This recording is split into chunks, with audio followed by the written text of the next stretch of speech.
Welcome, everyone. This is Ham Radio Basics Live, and this is Season 1, Episode 4. We have very special guest, Jason, from Ham Radio 2.0. Jason, how are you this evening?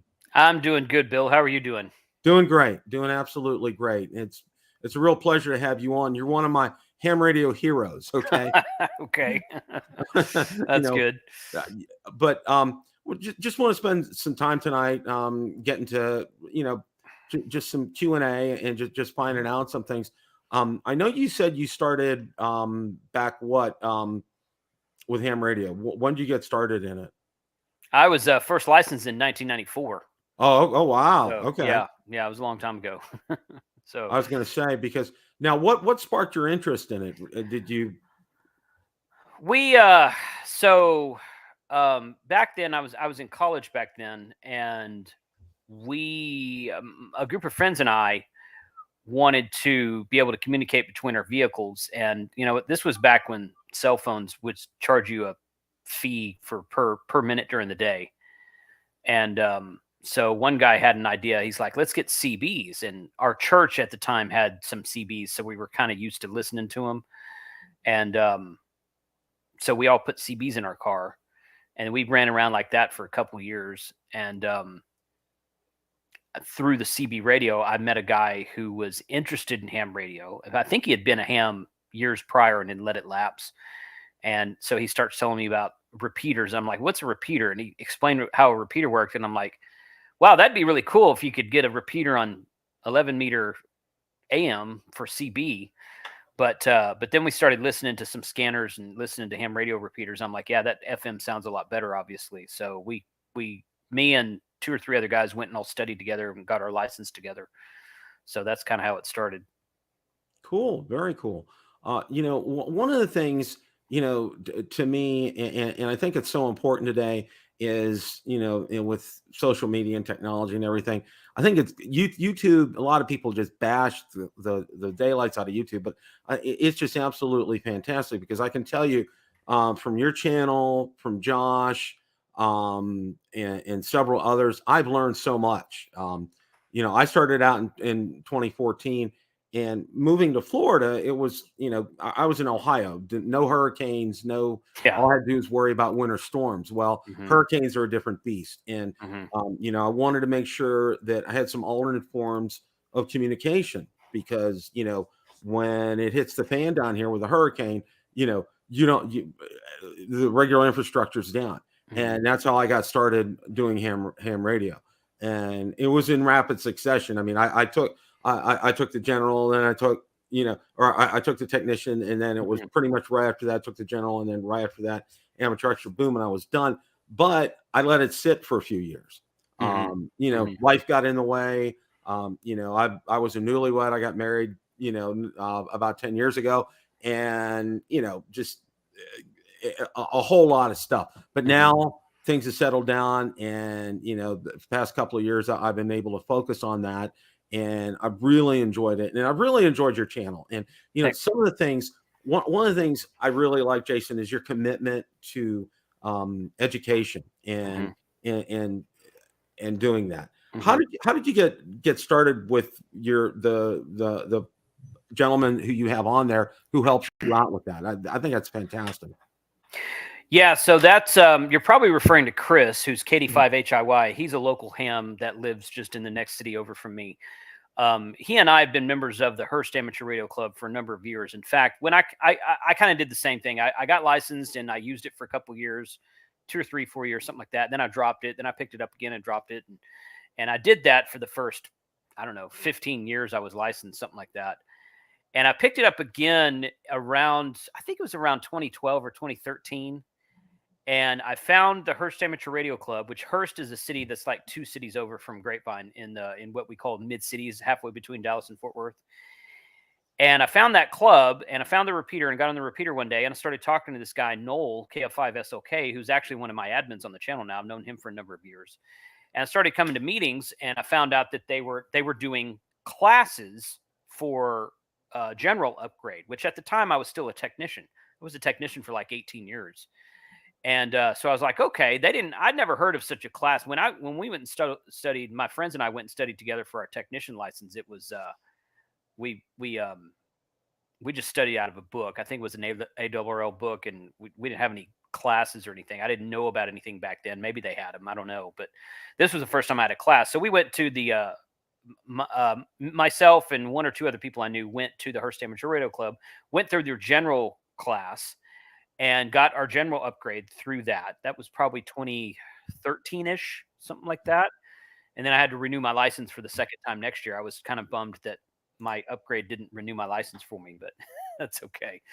And then it was sometimes about a year or so later after that I finally started YouTube, and I was already ingrained in the Hearst Club at that point in time. So the next time their class came up, I'm like, hey guys, would you mind if I recorded this? And they were like, yeah, sure. Why not? It's, they didn't mind. Of course, my channel was brand new at the time. Nobody knew who I was. And I'm like, well, I'll promote the Hearst Club. So, fast forward several years later, the question pool expires every 4 years. I've now done the technician class with them twice, I think. We've got a new technician class. They've put together their slides for the new question pool that updated last year. They're going to be giving a class sometime in March, I think. And I'm going to be recording that and putting that up there again. But really, that was just being at the right place, the right time with the right club, and me just having a camera and pointing it at the people who knew how to do that. Because people thank me for, hey, thanks for your class. I'm like, it's not really my class. I just recorded the guys who know what they're talking about. So, and then since then we've done a general class from them, and we did an extra class from another club that's local, the North Richland Hills Amateur Radio Club. So we did a class from them as well for extra. And those are some of my most popular. I've got 1,200 some odd videos on YouTube, and the technician and the general, they kind of flip back and forth. Honestly, the general class was more popular for a while, but right now the technician class is like the third most viewed video on my channel. So that's what people enjoy seeing. That not a lot of people have that available to them. They either don't have a club near them, or maybe they don't know they have a club near them, or the club near them doesn't offer classes or something like that. So I get a lot of feedback saying, hey, thanks for this, because I couldn't find anything locally to me. So it was good to have it on YouTube. Well, you really hit a real niche right there, and I think that's key. And I think when a lot of people can see it, I mean, there's the online, there's Hamtest, there's that Ham Prep, and some other ones, eHam, and they're all good and everything. And I don't say that, but having what you recorded on there, I think is fantastic, because it's not dry. It's real. You have a real person presenting it to you, and and telling you things. And it used to be, a lot of people would just go in and try to memorize answers, Yeah. and try to get that done. And you really can't do that. Now, one of the tests that I took, it was online, or one of the study methods I did was online, and it was several years ago. But they rotated the questions in there, which I thought was great, because it prevented you from memorizing things. Okay. You really had to know things. Okay. It just wasn't, picking A, B, C, D, or E. You really had to get in there and know that. But I really like one thing you touched upon was, it's from your local club. And, there's a lot to be said for finding a good local club. Now, there are two in the area that I'm in. I joined one of them, and then I ended up finding out it's in a retirement community. Okay. And the average age there, let's say they're probably I'm 65. They're probably some of the younger people are 75. Okay. All right. Okay. So, but then there's another one that's about 15, 20 miles away. Average age is probably about my age, 60, 65. And they seem to be real active. They have a great website out there, which I think is good. They keep that updated. You can actually get a membership online. You don't have to present, mail a paper or anything. So they're with it. And I think that's so good. But one of the things that I think I've seen a lot of people get frustrated about is, wanting to get, involved with a club, but yet they don't have one near them, That's just, exactly. Yeah. That's the feedback I've received. Because I did a video a while back. I before I started YouTube, I made a semi halfway effort attempt at running a blog, and I would put up blog posts, and I get some feedback on it kind of here and there. I'm not a very good writer, I don't think, but anyway, one of the blog posts I wrote was, "Now you've got your ham radio license," or "So you got your ham radio license. Now what?" That was title of the blog. And I made that into a video several years later. And one of the things I said was join a ham club, join a ham radio club, just Google or Yahoo at the time. Maybe it wasn't that long ago. I think I said Google, but, just search for whatever your city or county name is and just search for ham radio club after it, or amateur radio club. So City of Grapevine Amateur Radio Club, City of Dallas Amateur Radio Club, something like that. And I said, do that. But I got a lot of feedback on that video saying, I've done that and there's nothing out here. Or, and this one kind of irritated me, or, they said, oh yeah, we've got a club here. I went there and I started asking questions, and they said that, a couple people said, since I didn't know CW, I wasn't a real ham and I didn't feel welcome there, or something stupid like that. So I'm just like, that's just, in Dallas, Fort Worth, there are a lot of really good ham clubs in DFW, North Texas. And I've been privileged to, and I've attended most of those meetings, or most of the clubs. I'll go to meetings every now and then just for some of them. And I guess I didn't realize it at the time, but I guess I'm just kind of privileged to have so many good ham clubs near me, because I kind of have my pick of where I want to go. But it's sad to see that that not everyone has that. So I've talked about this for a couple of years. We're actually working on creating some sort of virtual club that will have online meetings on Zoom and just kind of welcome anybody who wants to join like a virtual club, and just, monthly meetings. We'll get together and do POTA and stuff like that. So eventually someday I'm going to actually get the bow tied on that, and we'll see. Yeah, I think that would be a great idea, because there's so many guys out there who, and one of the things that really gets me really torqued off is I'll go out to some of the groups on Facebook, and there's some people that ask some really basic questions. And then you have what I'll call, for lack of a better term, some sad hams come back and say, well, if you had, you won't need a tuner if your antenna was resonant. And I'm like, that's not what you need to tell a new ham. Okay. Right. And I see so much of that out there, and it just really irks the daylights out of me, but what's real nice is that there's one of them out there on Facebook, and I think it's called like Ham Radio for Newbies. It's such a they have a great community in there, and they really kind of emphasize, there's no stupid question. You're new.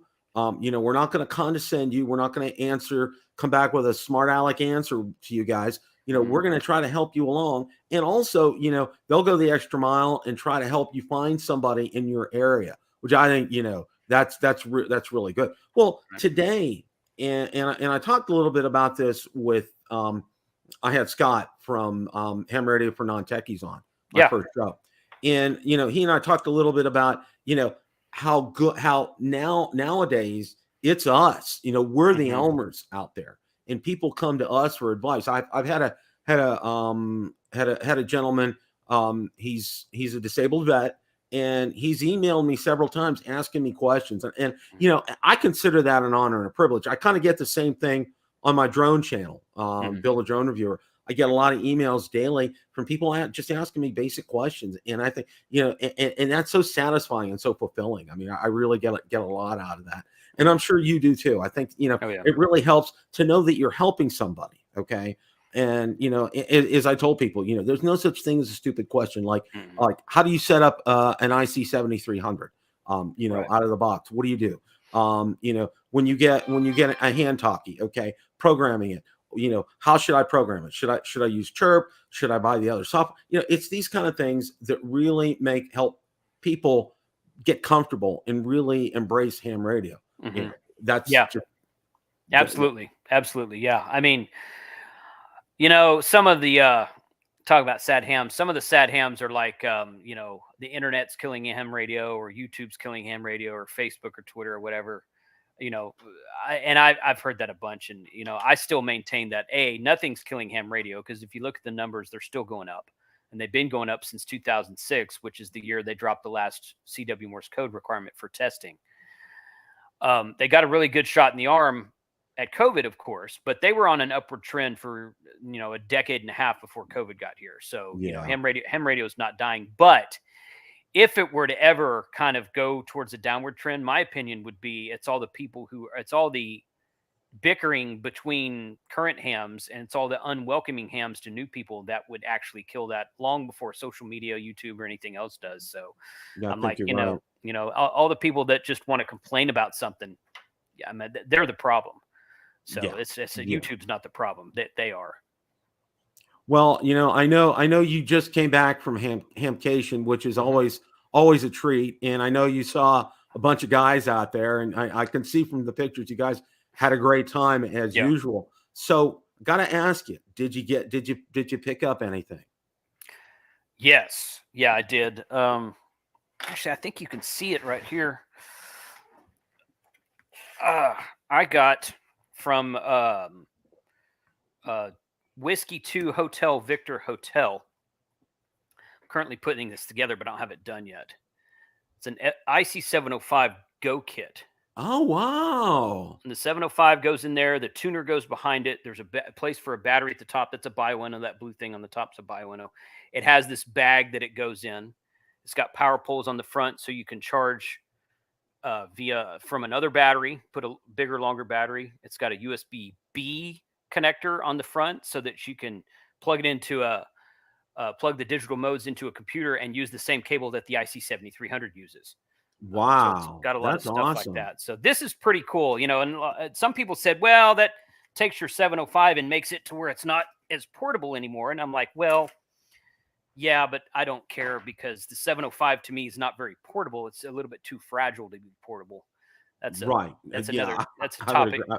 Yeah, I mean, we had a long debate about that at HamCation. I'm like, well, I mean, if that's what you want to pack in your backpack and hike up a mountain with, fine. But I'm afraid of damaging something. I'm taking my KX3 if I'm hiking up a mountain. So, Yeah, I mean, you but want something small, portable, light, that kind of thing, you know. yeah, Well, right. you know, Yeah. So I got that. I got a what else did I get? I got something else.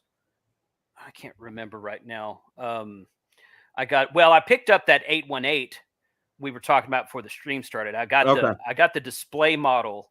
The last radio that Gigaparts had, they sold me their display model, and then a week later, they had them in stock again for like a day. So I mean, I'm like, all right. They give me a discount because it was an open box, so I'm like, oh, good. It looks brand new. I don't care. It's fine. Yeah. Yeah, But there's nothing wrong. There's nothing wrong with that. yeah. One of the questions I wanted to ask you, and I know you put a really good video on it, is the IC 905. Hmm. You Hmm. know, in my impressions, just to let right off the bat, it's going to set you back some good coin. Oh yeah. Not only for the radio, but getting the antennas set up for that. Hmm.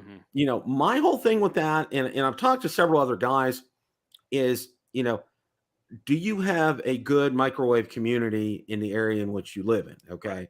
Because if you don't, then because the whole concept behind the radio, and I read something and it was translated from Japanese to English, which is always, it's never really that Yeah. accurate. Yeah. But it was really kind of made more for Japan because microwave is pretty big over there.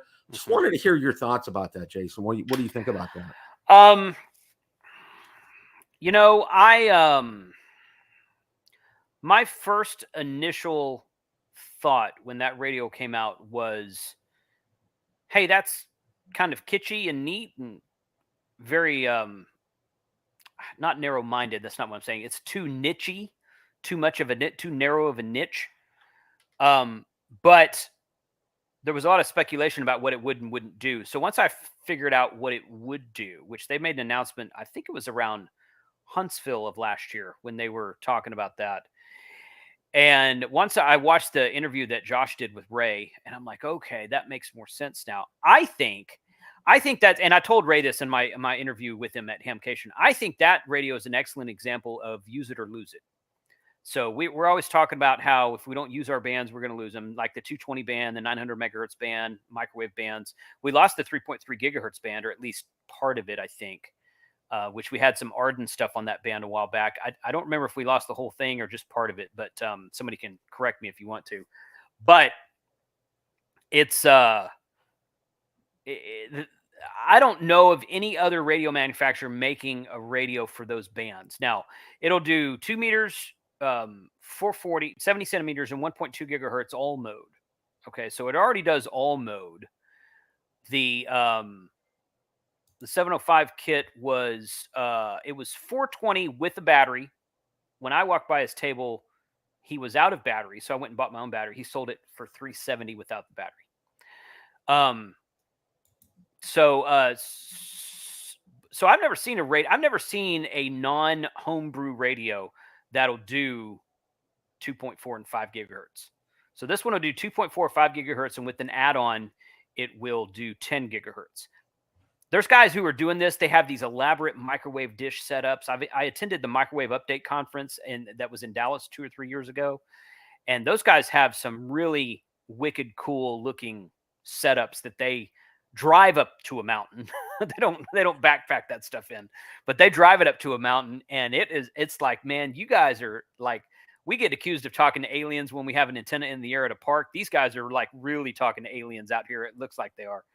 So, and I'm just like, you know what? The fact that ICOM has taken a hold of that market and done something from it, I think that's awesome. I mean, I think that's really cool. So, so I think it's a great example of use it or lose it. I think that, yeah, it's going to be, I don't know how much it's going to be. Ray said he didn't even know how much it was going to be. I'm guessing somewhere between high twos, just south of $3,000 is what I'm guessing. I have no idea. Total, no insider information, no special privileges here. I'm totally guessing. But some people will buy it. Some people will use it. Some people will get on the air on those bands. And I think it's going to create a buzz, and you can either sell a couple of old radios. I've got 2 or 3 Raspberry Pi 4s. I might try to trade for one of those things. We'll see how that goes.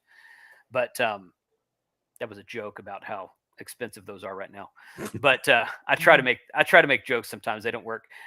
But no, I mean, you can sell a couple radios and get one, or you can build your own microwave, and that's been true for a long time.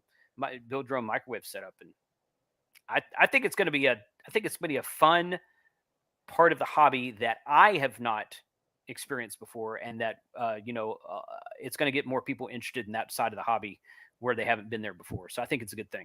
I do too. And you brought up a good point here, because what a lot of people do, like in the drone community, for example, they'll wait till somebody comes out and they'll buy like the latest and greatest DJI drone. Okay. Mm-hmm. And they'll wait a month or two after it comes out. They'll watch the reviews, and then they'll probably dive in and get it.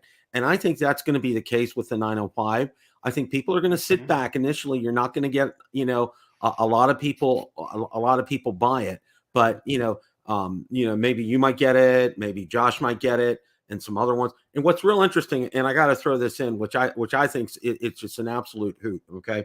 Mm-hmm. For example, the drone manufacturer DJI, what they do is they will send to a YouTube reviewer a drone ahead of the release. Now they have to sign a, confidentiality agreement, right, and all that. And then the day it gets released, they get to throw their videos out there, and then, they get God number of views. But the thing is with that is DJI lets them keep this. Okay. And then I got a real awakening a couple of years ago when I was watching you guys, and I don't know if it was you or Josh or somebody. So yeah, I'm taking it back to Ham Radio Outlet, and I'm like, what? I'm like, okay, it's like it's like, okay, well, we're gonna have a rental radio here, and it's going back, which I just find it just real interesting and fascinating. But I think the thing is right. I think people will lay back, they'll wait, they'll take a look, and they'll see, and they'll watch for some good reviews on it, and then they'll probably dive in, and I see that happening. One of the other things that I have been just absolutely curious about is the IC7100, because it was another one of those that, when people were saying it's getting scarce and they're going to shut it down, and then boom, it just flew off the shelves. You can't find it on eBay, on any other places right now. It's not out there. And I talked to one of my friends who unfortunately worked at the San Diego Ham Radio Outlet. Okay. And they're going to be closing shop this week, which is that's a whole nother show in and of itself. But he was kind of giving me the clue that maybe June, July this year that ICOM's going to get that back, because again, this is probably due to the parts shortage, the whole thing with, buying cars and the chips and all that. What are your thoughts on that? I think you're right. It says on several websites it's like delayed production time or something like that. I asked Gigaparts about it, and Gigaparts is like, we've received no information about that radio being discontinued at all. And then I think I asked Ray about it at HamCation, and I can't remember what he told me right now, but I could be wrong about this, but I'm pretty sure Ray told me that no, it's not been discontinued and it's coming back. I hope I'm not misquoting him, but yeah. So, but at least the retailers say that it's not been discontinued. It's just been short on getting parts in, so they're delayed in manufacturing. Now, I heard that 7300 was kind of the same way. In fact, if you notice, the 7300 is almost back to where it was when it was brand new. The price the price is almost back to where it was when it was brand new. On Black Friday of 2019, at the end of 2019, before COVID hit and the Japan factory fire and all these shortages that we have now, that radio was going brand new for like $890. IC 7300 brand new, Black Friday special, $890, something like that. And now it's back, and it was $14.99 when they were released at Dayton in 2013 or 14, whatever year that was. I don't even remember. I was there, but I don't remember which year it was. And they were $14.99, and ICOM's like, they asked all the retailers, please don't discount this. It's brand new. Just sell it for $14.99. And everybody sold out of them. So I don't know what the cost on it was necessarily, but I know that there were no discounts back then. So that radio dropped in almost half price, and now it's back up to like $1,400 or whatever it is right now. It might have kind of settled, but yeah, and that's due to part shortages as well. Yeah, because it's just all about supply and demand. How many radios can you build, and how many can you everybody wants one. So, and everybody thinks that, oh, well, I'll get one someday. But then just like the FT818 we were talking about before the stream started, we can't get one. It's being discontinued. We can't get one anymore. Okay. And now the HRO in Texas told me that they had 65 in stock when John Crook made that announcement on the Yaesu Facebook page, and they sold all 65 of those in about 90 minutes.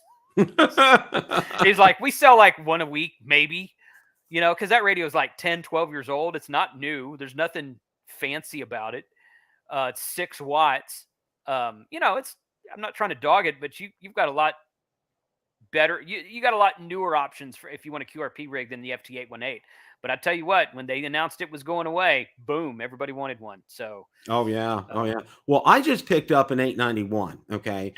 About 3 weeks ago. I haven't unboxed it yet because work has been. I mean, I'm spending 45, 50 hours a week at work now. I work in IT, and it's just been crazy right now. Yeah. But the big thing is for me, I went back out just for grins and giggles to look at. I got it from DX Engineering.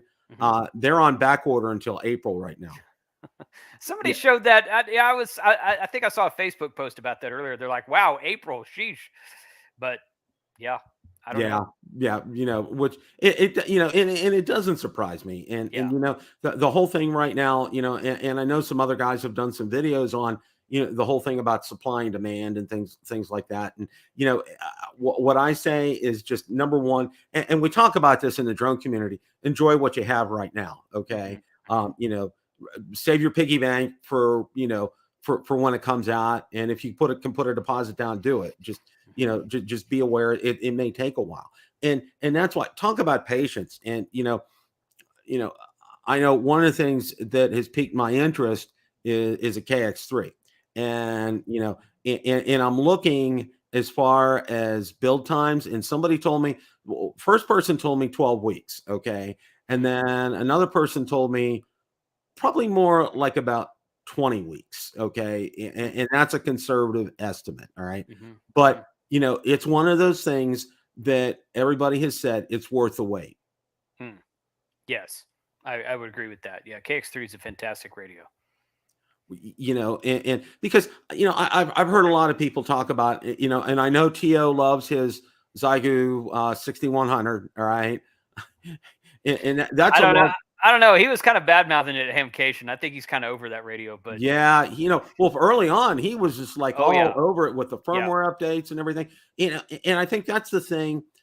You know, Zygu has a good thing there, but I think it's half baked. Okay, right. and it's like one of those things. You keep waiting for firmware updates for that, and it's like, okay, well, and I'll give you an example from my drone experience. Okay, I had an Autel X-Star Premium, all right, and it looked like the Phantom. It was big orange pumpkin, all right.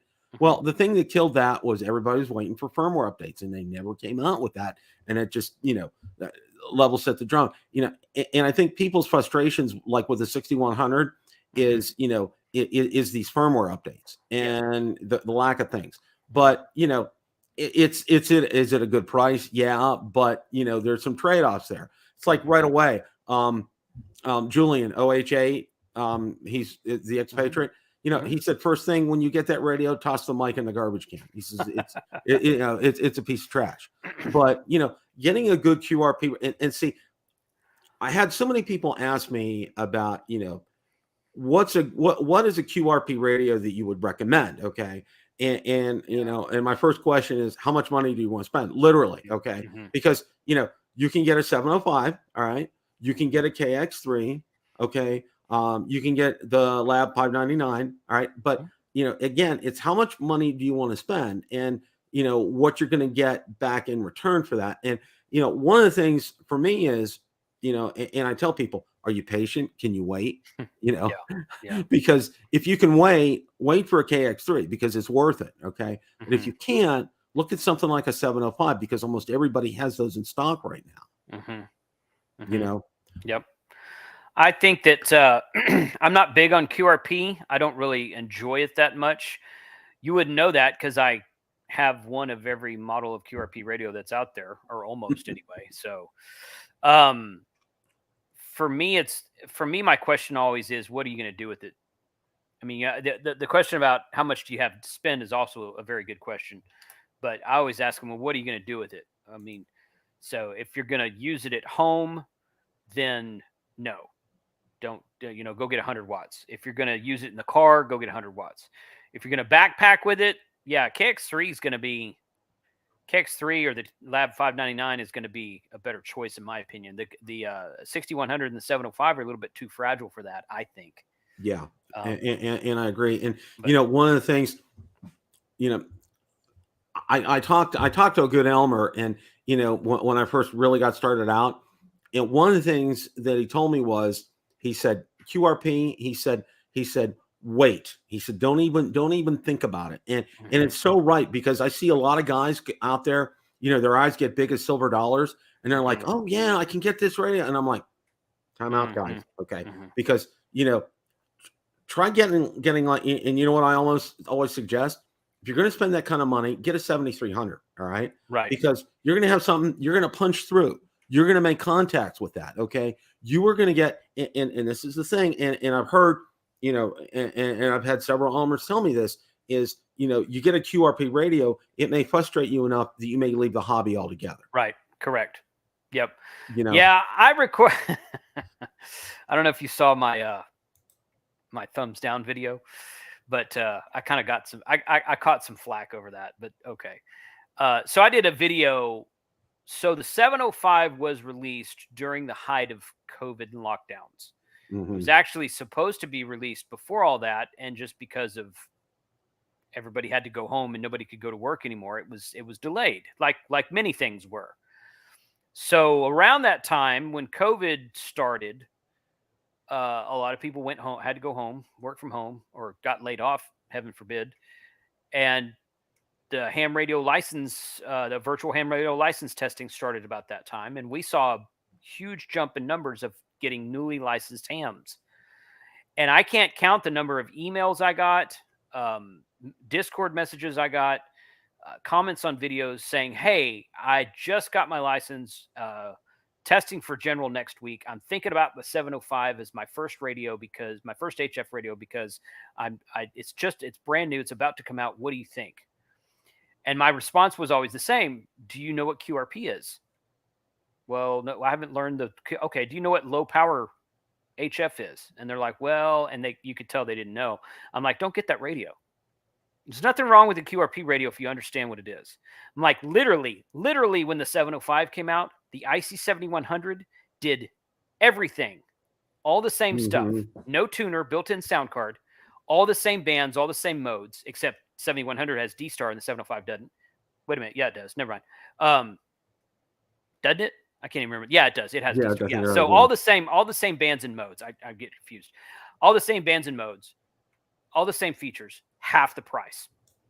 The 7100 was at the time is 100 watts for half the price of the 705. And I'm like, if you want, but I want 2 meter 440, get the 7100. I just want HF, get the 7300. 7300 is like $300 or $400 cheaper than the 705 at that point in time. So it was like, understand what you're buying, understand what low power is, understand what 10 watts is. Because like you said, a brand new licensed ham that goes out, sets it up in his car, tries to, work some DX station or somebody calling CQ POTA, or tries to go out to do a POTA, doesn't understand that he's only pushing 10 watts with an external battery. Or maybe doesn't understand. Maybe he understands he has 10 watts, but he doesn't understand the 7100 has 100 watts. It's frustrating. It's frustrating. It's a nice challenge. It's a nice challenge for people like you and I. Right. But exactly. But it's frustrating if you don't understand what's going on. So I think the 705 is a great radio, just once you understand what it is. Exactly. Okay. So, it is. And, that's one of the things that I tell people is, after you've got some, seasoning behind you, and one of the other things that I like to tell people, Jason, and I've kind of had this drilled into me is, everybody's ready to key that mic. Okay. And you know what I tell people? Put that mic down, listen, and listen. Okay. Because, you're not going to learn from keying your mic. You're going to learn from listening. Okay. And I can't emphasize that enough to my friends and to those who are getting started out in ham radio, because, the last thing you want to do, and there's so many great videos out there. I know you have some, I know Josh has some, I know Scott has some, on calling CQ for the first time, and what do you say and what do you do and things like that. It's the first thing that you do, and it was drilled into me is like, listen, because you're going to learn so much by keeping this shut and keeping these open. I mean, that's what my dad used to tell me all the time. Yeah, that's true. People also forget that if you really want to do QRP, there's this cool little button or knob on the 7300 called RF power, and you can turn it down. You don't have to push 100 watts all the time. So your 7100 is every radio, FT891, 7100, 7200, IC 7000, which is what I have in my truck right now. If I could turn it down to 5 watts if I wanted to. So if you really want to do QRP, you can. You don't have to push 100 watts all the time.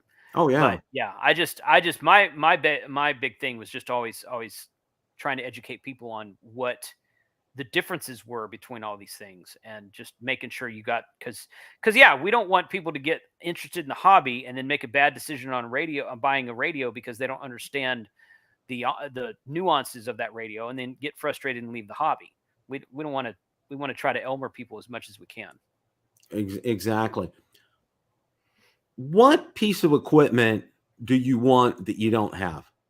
And I know that's a loaded question for you, because you seem to have just about everything. But what one thing don't you have that you want to get? I would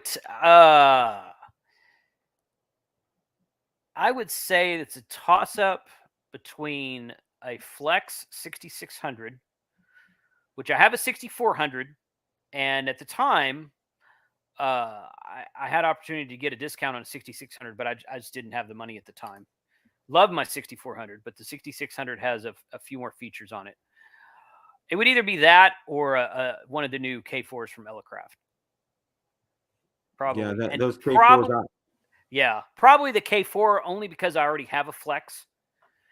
But so yeah, one of those two items is probably, and they're both of those are few $1,000s, and that's why I don't have one yet.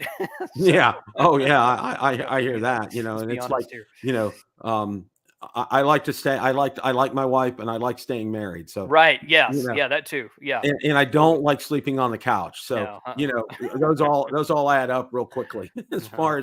as far as that's concerned.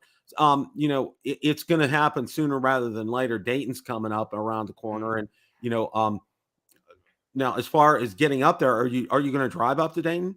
Yep. Okay, Mhm. Yeah. So Xenia Fairground, or what they call Green County Fairgrounds in Xenia.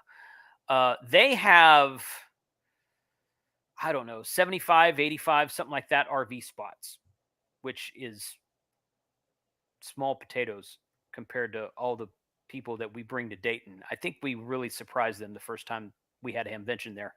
Um, but they only have like 75 or 85 RV spots for that whole fairgrounds. And 10 or 20 of those are taken up by Hamvention staff. So when the first year we went out there, I was asking them about that. And they're like, well, you got to you have to get on a waiting list. And then once someone drops off, you'll get a call, and then you get first right of refusal every year after that. I'm like, okay. So I got on this waiting list, and like the first year they had Hamvention in Xenia. They called me and said, we have a spot. Do you want it? And I said, yes. That was in, I think, January of 2020. so so I bought and paid for a spot in January of 2020. I didn't get to use it until last year because they canceled Hamvention for 2 years in a row. So I have an RV spot that I have first right of refusal on, good. and I've already reserved it and paid for it for this year. So we're driving out there. It's about a 15-hour drive for us from North Texas. So we're driving out there. We're going to leave on Tuesday and drive probably 2/3 of the way and camp in a state park that night, and then get up Wednesday morning, drive the rest of the way, be there around midday on Wednesday. We did that last year. I typically do lunchtime live streams at noon local time on my channel on Wednesdays. And we just happened to get there around noon. So I got the trailer set up and we started about an hour, hour and a half late, but I just live streamed from the fairgrounds for like an hour, hour and a half. Frank was there. Josh walked up at the time. A couple other guys walked up. We're just sitting there live streaming in the fairgrounds 2 days before Hamvention starts. So that was really fun. I'm going to try do that again this year. But we stay through, I usually rent the place through Sunday night. That way I don't have to clear out of there at 10 a.m. Sunday morning or something like that. Mhm. So, so we'll stay, we'll probably head out Sunday afternoon, evening, something like that, drive part of the way back, something like that. So, but yeah, we'll be there, and that's a fun show. Orlando's the only one that I fly to that I don't drive to. So, but we're going to drive. I've driven to Dayton for the last 4 or 5 years. I really enjoy that trip. Yeah, it's a little far for me. It's about probably time wise because when my wife and I first got married, we drove down from Columbus down to Tampa, Hmm. and it's probably about a 15 plus hour drive. And for me, I drive like 8 a.m. to 8 p.m. And when the Mm. when the sun's down, I'm down. I'm done. Okay, Yeah. Yeah. I don't like driving when it's dark outside, Hmm. but you're hauling. I mean, you're driving your RV too. Right. So that's Slows that's it always down. a challenge. Yeah. Yep. Yep. Definitely slows it down. So, but it's worth it having a place to crash during the day. Oh yeah. Because I mean, have you been to Hamvention in Xenia? No, I haven't. Okay. All right. So and there's like 5 buildings in this center complex thing, and with like an outdoor food court type thing, and it's surrounded by these 5 buildings. It's maybe 6 buildings, and on the back side of one of the buildings is where the RV spot's kind of over here and over here. My RV spot just happens to be behind the building where the Gigaparts booth is, so it's like a 3-minute walk, 3 or 4 minute walk from the RV campsite to inside, going through the back door to get into the Gigaparts booth. And those guys always do a really they always welcome us and let us crash at their booth because they're real supportive of the YouTubers in general. Yeah, So yeah, they are. And yeah, well, I actually got I applied for and I actually got my media credentials. So good. they'll be waiting there when I get there. And I think Thursday, I'm not 100% sure. But I think that's when we're going to get there. So Hmm. I'm going to make sure to be able to look out for everybody because I'm really excited about it because I Hmm. haven't been there. And Hmm. some people tell me, it's a little different from Orlando. You Yeah. know, just in and of itself, the Mhm. nature of the beast and everything. Mhm. Um, you know, and I'm really excited about it. I watched your videos from last year and Mhm. Josh's and everybody's, and Mhm. I'm excited about getting out there, and Mhm. one of my goals is to get to a lot of the vendors and to talk to them and ask them some of the Mhm. pointed questions like, are we going to see a 7100?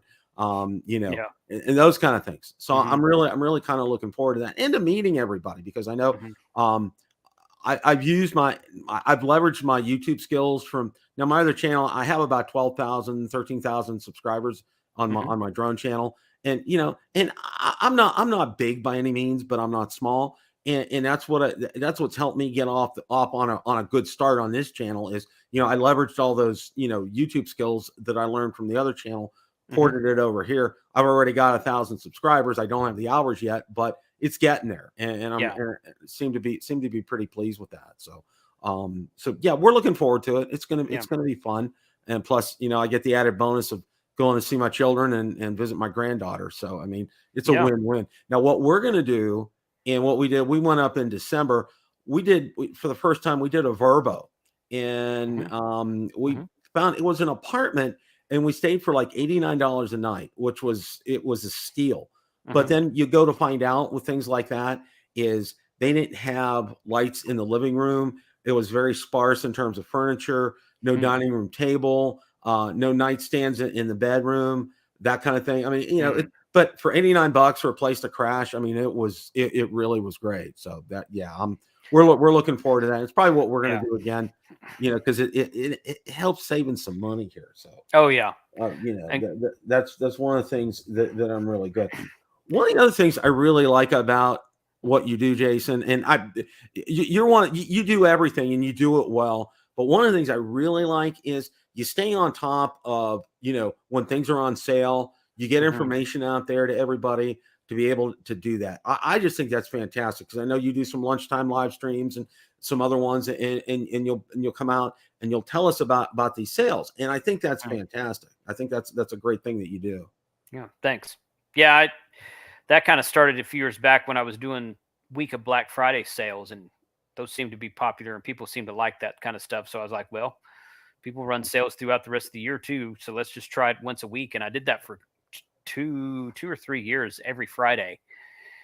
And I slacked off on that towards the end of last year, but I'm kind of starting to do them again because people, they don't get the watch time that my other videos do, but I got a lot of comments about people missing them. So I'm like, well, okay, well, if I'm out of town, like I didn't do one the weekend I was at HamCation, Yeah. but I did one last week. I'll do one this Friday, that kind of thing. So there was some good President's Day sales last weekend, so that helped. And but Yeah, trying to and and a lot of times, there's some videos, and I do it here as well as my drone channel.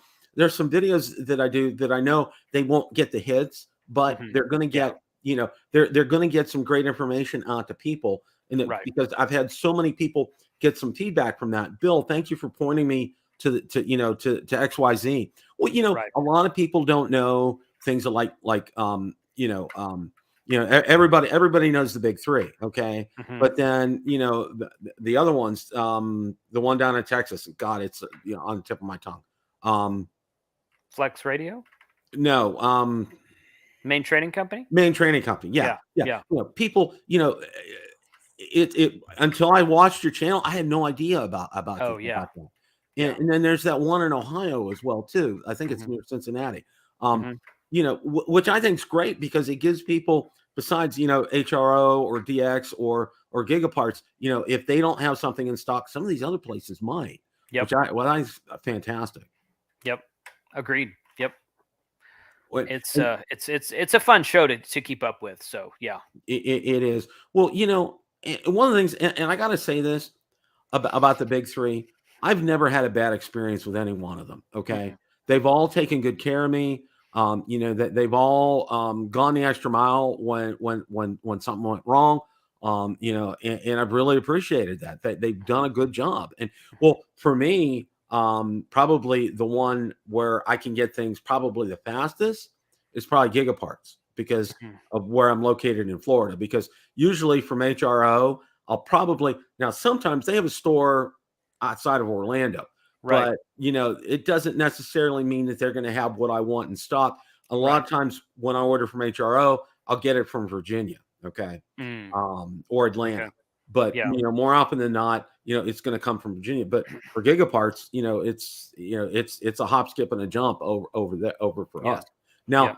Now, I'm actually considering Huntsville, and I think that would be one where we would drive because that's a manageable drive for us Mhm. in Florida to get up there. That's not crazy like getting up to Ohio. I mean, I think that's Mhm. something we could probably do maybe in about 8 hours, about a day. Mhm. So that's kind of on my radar too. Everybody has had really good things to say about Huntsville. How have you liked it? That's probably the funnest show that I've been to in the last couple years. A big reason for that is because all of us YouTubers that hang out together, that was the first show that we were all able to kind of, um, we basically, I mean, long story short, we basically kind of started collaborating together in late 2019 and early 2020. And then, of course, there were no Hamfest in 2020, 2021. So, well, 2021 Huntsville happened. That was the first major Hamfest. It was in August of 2021. That was the first major Hamfest that happened post COVID, and everybody was there. Everybody was ready to get back to Hamfest, ready to come and hang out with people and just kind of eyeball QSO everybody. So, and a lot of the people we'd been collaborating with over Zoom for the last year and a half, we all got together as a meetup, and we're like, this is really cool to just kind of all hang out together and do stuff and go maybe go do a POTA or something like that together. So, but the so that and then we pretty much continued that tradition in 2022. We all met back up there, and then we're planning on doing that again this year. So it's not the largest show. They don't have the showings that the other two, that HamCation and Hamvention do, but it's definitely a fun show. It's cool because the camping RV spot is on a mountain, Montesano Mountain with Montesano State Park, which is a POTA spot. So we just, after the event every day, we just go back to the campsite and activate POTA the whole time. So it's kind of like a twofer. You get to go to a Hamfest and you get to go do POTA all weekend long. So it's a fun show. I really recommend that one to anybody who's interested. I mean, if it's possible to get to for you, it's not too far of a drive or not too expensive of a flight, I recommend everybody go to that one. Yeah, that really sounds like a lot of fun. Well, one of the things, I asked you the question, what do you want to get? If you had the opportunity, I'd love to get a KX3, but Yeah. one of the things that I'm actually thinking about is getting a box like you did with the 705, but doing Yeah. that for like the 891. I think that would, and I've kind of seen some of them out there, and I'm Yeah. kind of like, just kind of like going around and seeing what I can do, and trying to work Mm. getting a tuner in it, and all that kind of good stuff. So I'm kind of like in the looking stages right now, but that's a lot more doable for me than a KX3 right now, because that's a little out of my price range, and plus I want to Yeah. save money for going up to Dayton and Right. traveling and so forth. So Mhm. gotta do that. So Jason, I really want to thank you for spending some time with us tonight. Mhm. It was absolutely awesome. If you've been asleep for years and you're a ham radio guy and you don't know about Jason's channel, shame on you. But there is a link in the description. Okay, it's Ham Radio 2.0. Jason does a great job, and he's a great ambassador for our hobby. And one of the other things that I want to say before we absolutely close out is one of the things that I found with the YouTubers on ham radio. There's a lot of cooperation, and I think that's fantastic. And I want to specifically thank you, Jason, for when I first got started out, and getting me acclimated to the schedule and other things and other questions. Because behind the scenes, Jason's been there and has answered a lot of questions for me, before I even got started. And I really got to thank you for that. You do a great job, and just keep up the great work. That's all I got to say. Well, thanks a lot. I appreciate you saying that, and I'm glad to see that your show's growing, and look forward to seeing who else you bring on to interview soon. Yeah, I'm gonna. Well, I've got some other ones lined up. I just need to get them hepped up. So, Mhm. Jason, thanks again. And everyone, remember, it's a great day to QSO. 7 3s, everybody. Take care. 73.